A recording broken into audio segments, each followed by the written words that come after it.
विजय माल्या ने फाइनली 9 साल के बाद अपनी चुप्पी खोली और राज भाई के पॉडकास्ट में 4 घंटे का डिस्कशन होता है। शॉर्ट में आपके लिए प्रेजेंट करके देता हूं ताकि आपको समरी मिल जाए।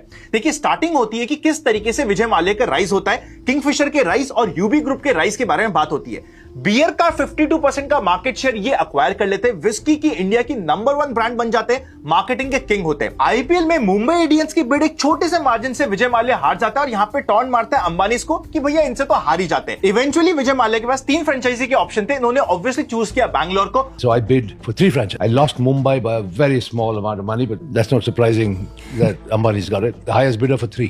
And I had to choose one. So I obviously chose Bangalore. और ये एक मार्केटिंग डिसीजन था अपनी विस्की रॉयल चैलेंज को प्रमोट करने के लिए। इनका मेन फोकस था कि यूथ को कैसे अट्रैक्ट किया जाए और इसीलिए इन्होंने आईपीएल को बाय किया था। ये कोई आउट ऑफ शॉक नहीं था, pure marketing and business idea था।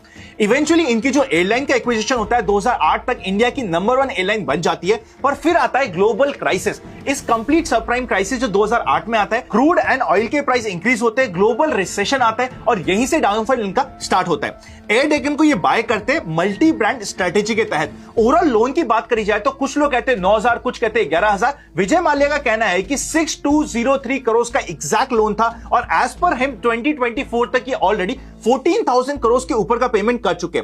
जब सैलरी की रिलेटेड बात हुई तो उन्होंने कहा कि ये पे करना चाहते थे सैलरी, पर बैंक्स ने कोर्ट से स्टे ला दिया और किसी भी तरीके से इनको सैलरी देने का अलाउ नहीं किया था। और आज भी विजय माल्या रिग्रेट करते हैं कि उन्होंने अपने एम्प्लॉइज को सैलरी पे नहीं करी। स्पेसिफिकली उनकी 60th बर्थडे की पार्टी के रिलेटेड डिस्कशन हुआ था तो उसको उन्होंने काइंड ऑफ डॉज करते हुए कहा कि भैया वो टाइमलाइन आपको समझनी पड़ेगी, वो टाइमलाइन के अकॉर्डिंग आप समझोगे तो आपको रियलाइज होगा कि डायरेक्टली मैंने कोई भी फंड्स कंपनी का यूज नहीं किया था। 2016 में जब ये लंदन भागे थे, इनका कहना है कि ये फाइनेंस मिनिस्टर से मिलके कंप्लीट बातचीत करके लंदन गए थे, पर लंदन जाने के बाद इनका पासपोर्ट ही जब्त हो गया था और इन्हें एक स्केपगोट बनाते हुए कंप्लीट सिस्टम में जिंदा रखा। इन्होंने मल्टीपल टाइम सेटलमेंट की बात करी, पर क्योंकि इनका पासपोर्ट रिवोक हो चुका था, ये इंडिया में आ नहीं सकते थे।